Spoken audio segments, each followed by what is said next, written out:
ಹೆಣ್ಣನ್ನು ಅಪ್ಪಿ ಮುದ್ದಾಡುವುದು ಎಂದರೆ ನೀರಿನಲ್ಲಿ ಇಟ್ಟು ಮಾಡುವ ತುಗುಡು ಸಾಮಾನಿನ ತುಂಡು ಎಂದು ತಿಳಿದುಕೊಂಡಿರುವುದೇನೋ ತಟ್ಟೆ. ಸಾಧ್ಯವಿಲ್ಲ. ನಾನಾರು ಚತುರ್ದಶಕ ಗೋಣ ಭಯಂಕರನಾದ ಲಂಕೇಶ್ವರ ದಶಕಂಠರಾದ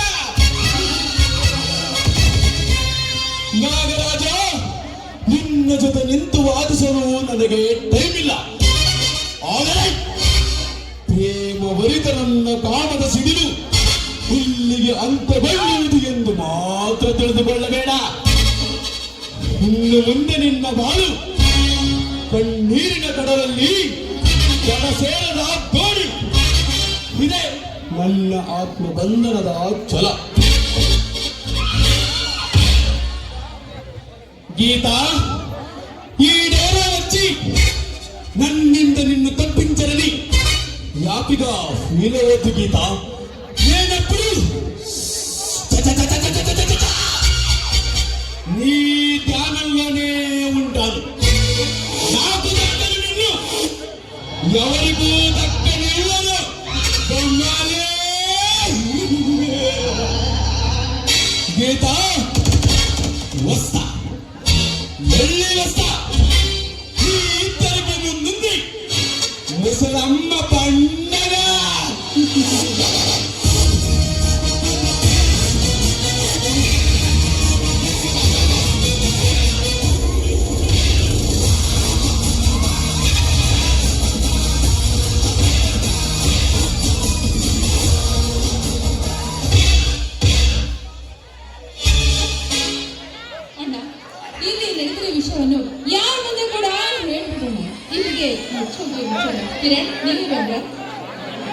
ಇದೇನು ಅಣ್ಣ ತೆಗೆಯರಿಬ್ಬರು ಏನೋ ವಿಚಾರ ಮಾಡುತ್ತಾನಂತೀವಲ್ಲ?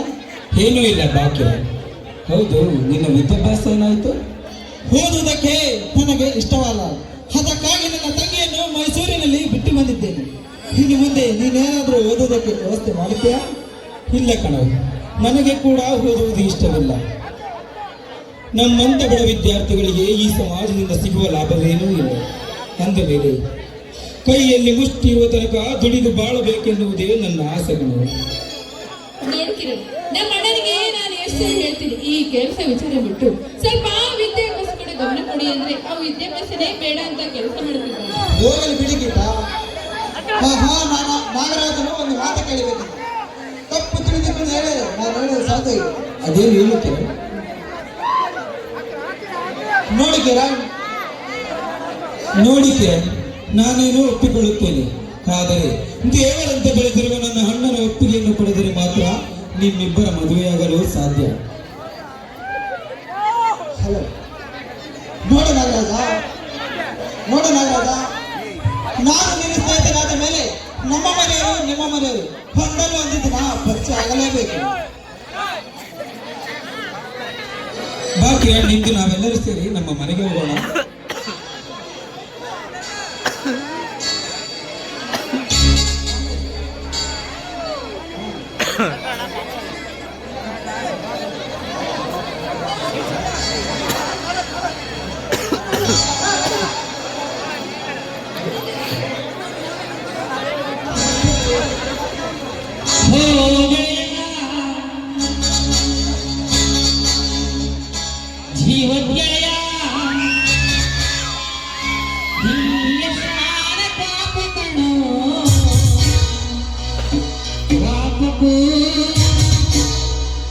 ಒಂದು ಕೈ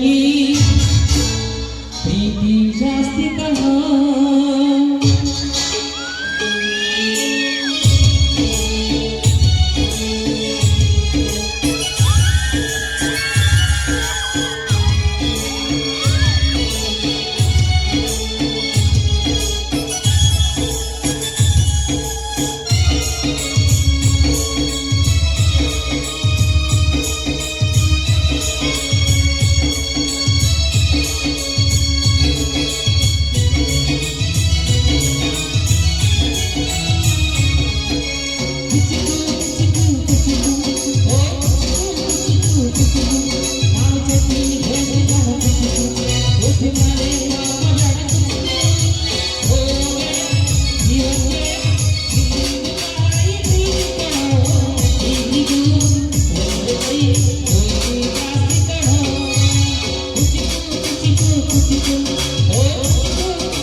ಹೀಗಾಗಿ ನನಗೆ ಸೇಡಿನ ಚಾಲೆಯನ್ನು ಪ್ರಯೋಗಿಸಲು ಇಷ್ಟವಿಲ್ಲ. ನನಗೆ ಬೇಕಾಗಿರುವುದು ನನ್ನ ತಂದೆಯ ಆಸ್ತಿ. ಅದನ್ನು ಸುಮ್ಮನೆ ಬಿಟ್ಟುಕೊಟ್ಟರೆ ಸರಿ, ಇಲ್ಲವೆಂದರೆ ನಮ್ಮಿಬ್ಬರ ಮಧ್ಯೆ ಪ್ರಾರಂಭಗೊಂಡಿರುವ ಅಗ್ನಿಯನ್ನು ಮುಗಿಸಬಹುದು. ಇಲ್ಲವೆಂದರೆ ಮತ್ತಷ್ಟು ಸಲಹೆಯನ್ನು ಉಳಿಸಬಹುದು. ಈ ಎರಡರಲ್ಲಿ ಒಂದು ಮಾತನ್ನು ಒಪ್ಪಿಕೊಳ್ಳಬಲ್ಲೆಯಾ? ದರ್ಪದೆಂಬ ಕೊಚ್ಚಿಕೊಳ್ಳುವ ಸ್ವಲ್ಪ ನೀನಾದರೆ ನೆಚ್ಚಿ ಬೀಳುವರಣ ಹೊತ್ತು ನಾನಾಗಬೇಕಾಗುತ್ತದೆ. ಎಚ್ಚರಿಕೆ.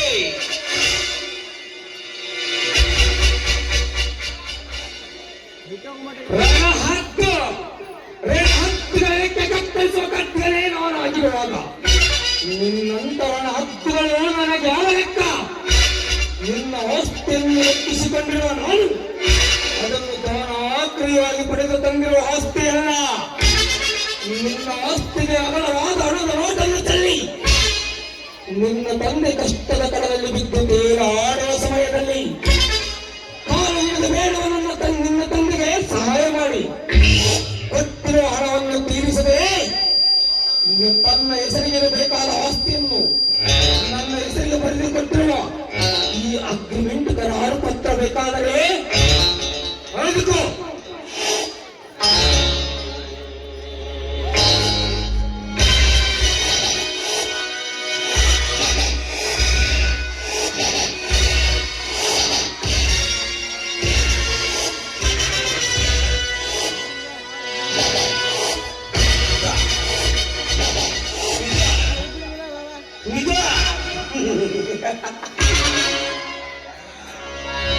ಈಗ ಮಾತಿನ ಬಾರಿ ತೋರಿಸುವುದಕ್ಕೆ ಪಾಲಿನ ಪ್ರತ್ಯಕ್ಷ ಸಾಕ್ಷಿಗಳು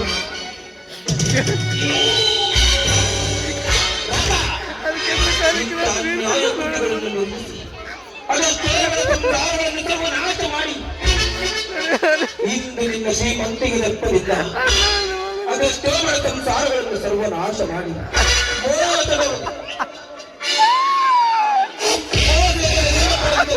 ಆಸ್ತಿಯನ್ನು ಬಿಟ್ಟುಕೊಳ್ಳುವುದೇ ನನ್ನ ಹೆಸರು ನಾಗರಾಜನಿಗೆ ಅಲ್ಲ.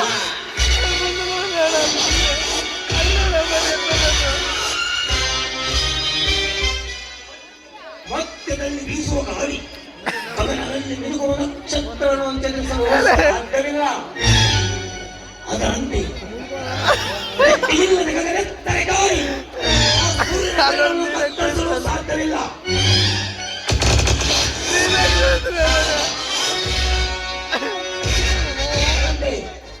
ಬಡತನದ ಬಾಳು ದಿಬ್ಬದ ಮೇಲೆ ತೇಲಾಡುವನೇನೋ ನನ್ನ ಅಂತಸ್ತಿನ ಚಕ್ರದಲ್ಲಿ ಸಿಲುಕಿಕೊಂಡಿರುವ ನಿನ್ನ ಆಸ್ತಿಯನ್ನು ರಕ್ಷಿಸಿಕೊಳ್ಳುವುದಕ್ಕೆ ಆ ದ್ವಾಪರ ಯುಗದ ಧನಂಜಯನ ಪುತ್ರ ಎನಿಸಿಕೊಂಡಿರುವ ಆ ವೀರ ಅಭಿಮಾನಿ ಒಂದರು ಸಾಧ್ಯವಿಲ್ಲ. ಚಕ್ರಗಳನ್ನು ಬೇಡಿಸುವುದಕ್ಕೆ ಸದಾ ಸಿದ್ಧವಾಗಿ ನಿನ್ನ ಮನೆಯೆಂಬ ಯುದ್ಧ ಭೂಮಿಯಲ್ಲಿ ಭದ್ರನಾಗಿ ನಿಂತಿರುವನು ಈ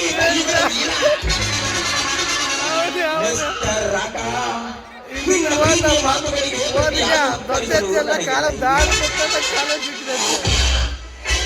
ಇನ್ನು ಮುಂದೆ ನಿಮ್ಮಂತ ಚಕ್ರಗಳನ್ನು ಬೇಯಿಸಿ ಅದರಿಂದ ಪಡೆದಿರುವ ನನ್ನ ಆಸ್ತಿಯನ್ನು ದಕ್ಕಿಸಿಕೊಳ್ಳುವುದೇ ಹಾವಿನ ನಾಮದಲ್ಲಿ ನಡೆಯುವ ನನ್ನ ಹೆಸರು ಕಲ್ಕಿ ಕರಿವಿನೇ ಅಲ್ಲ.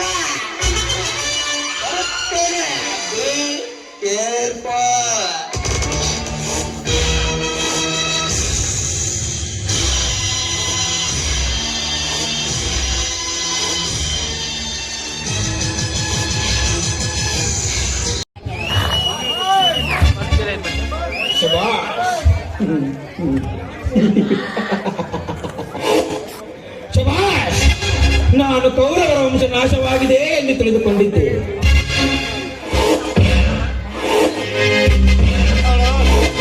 ಆದರೆ ಈಗ ನನಗೆ ಅರ್ಥವಾಯಿತು, ಕೌರವರ ವಂಶ ಇನ್ನೂ ನಾಶವಾಗಿಲ್ಲ. ಇನ್ನು ಮುಂದೆ ಕುರುಕ್ಷೇತ್ರ ಯುದ್ಧ ಪ್ರಾರಂಭಗೊಳ್ಳಬೇಕಾಗುತ್ತದೆ. ನಿಮ್ಮ ಶ್ರೀಮಂತಿಗೆ ಎಂಬುದರ ಬಗ್ಗೆ ಅದೆಷ್ಟೋ ಬಡ ಸಂಸಾರಗಳನ್ನು ಸರ್ವನಾಶ ಮಾಡುವ ಇವನು ಅಂದ ಹೆಣ್ಣುಗಳು ಕನ್ನಡನೆ ಅವರ ಶೀಲಕ್ಕೆ ಕಳಂಕ ತರುವ ಕಾಮದ ನಾಯಿ ತಮ್ಮ ದುಶ್ಯಾಸನ. ನನ್ನ ಮನೆಗಳಿಗೆ ಕಾಲಿಟ್ಟು ನನಗೆ ಬಾಯಿಗೆ ಬಂದಂತೆ ಬೊಗಳುವುದಕ್ಕೆ ಎಷ್ಟು ಧೈರ್ಯ ನಿಮಗೆ?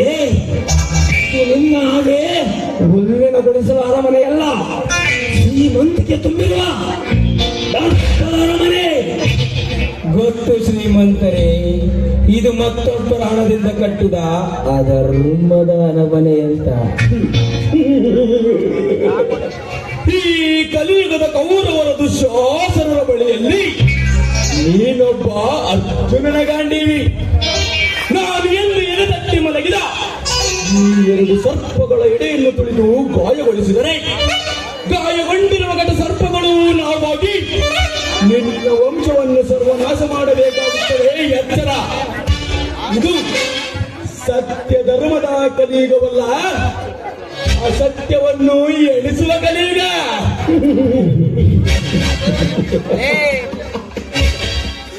ಧರ್ಮ ದೇವತೆ ಪ್ರಜ್ವಲಿಸುವುದು ನಿಮ್ಮ ಅಂಡ ಕಟಕಜೆ ಮಂದರಿಗಲ್ಲ. ಸತ್ಯ ನಿನ್ನ ಹಣದ ಗರ್ಭಕ್ಕೆ ಸಿಲುಕಿ ನಿನ್ನ ಕಸ್ಟಡಿಯಲ್ಲಿ ಇಟ್ಟಕ್ಕಿಂತಲೂ ಕೀಳಾಗುತ್ತಿದ್ದರೆ,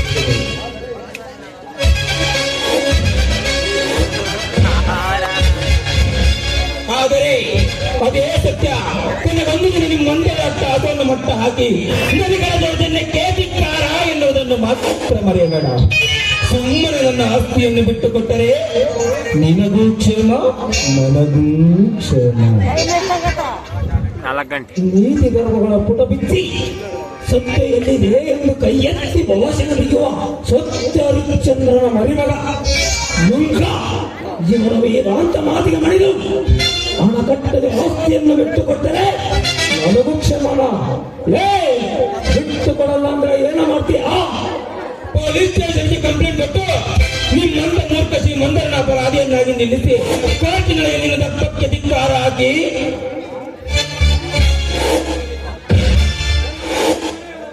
ನನ್ನ ಆಸ್ತಿ ನಿನ್ನ ಪಡೆದಿಲ್ಲ ಅಂದರೆ ನಾನು ನಮ್ಮಪ್ಪನ ಮಗನೇ ಅಲ್ಲ. ನ್ಯಾಯದ ಹೋರಾಟಕ್ಕೆ ಮಣ್ಣಾಗಲು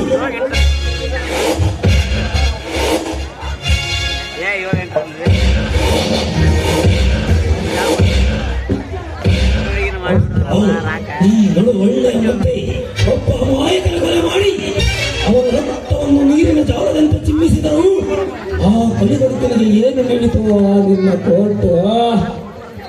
ಇದೇ ಹಳ್ಳಿಯ ಬೇಕಾದಷ್ಟು ಹೆಣ್ಣುಗಳ ಶೀಲಕ್ಕೆ ಭಂಗಪಡಿಸಿ ಅವರ ಶೀಲಕ್ಕೆ ಭಂಗಪಡಿಸಿ ಅಂತ ಅಂಗ ಕಾಮಕರಿಗೆ ಏನು ಶಿಕ್ಷೆ ನೀಡಿತೋ ನಿನ್ನ ಕೋರ್ಟ್? ನ್ಯಾಯದ ಹೋರಾಟಕ್ಕೆ ಮಣ್ಣಾಗಲು ಕೈಯಲ್ಲಿ ಬಿಡುವ ಸಿಗುಗತಿ ಇಲ್ಲದ ನಿರ್ಗತಿಕನಾದ ನೀನು ಮದವೇರು ನಮ್ಮಂತ ಶ್ರೀಮಂತರಿಗೆ ಎದುರಾಗಲು ಬಂದರೆ ಅಂದವಾಗಿ ತನ್ನ ಗಂಡನ ಜೊತೆಯಲ್ಲಿ